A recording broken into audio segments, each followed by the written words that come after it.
ऋषिकेश, काय झालं? रडतेस का तू? जानकी काय झालंय? आपली कोणालाच गरज नाहीये ते मला कळलंय. एक मिनिट वहिनी, काय झालं नीट सांग. कारण ठीक आहे ना? ठीकच आहे. त्यांना काय झालंय? त्यांना जे हवं होतं ते मिळालं. आपल्या सगळ्यांना मूर्ख बनवलं त्यांनी. ती ऐश्वर्या आली त्यांना भेटायला. ऐश्वर्या? हो ऋषिकेश, इतका वेळ त्यांना शुद्ध येत नव्हती, पण ऐश्वर्या आल्यावर बरोबर शुद्ध आली. बघितलं सौमित्र, हा आपला धाकटा भाऊ आहे. अरे लाज वाटते याला भाऊ म्हणायची. आता इतका राग येतोय ना त्या सारंगचा.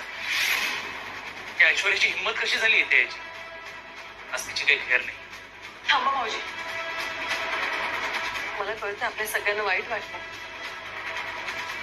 पण काय करणार, आपलेच दात आणि आपलेच होत. ती ऐश्वर्या इथे आली आहे खरी, पण तिला आणणारी आई आहे. आई? आपल्या आईनेच बोलवलंय तिला इथे. हे कसं शक्य आहे? आईनेच ठरवलं असेल तर सगळं शक्य आहे. सोड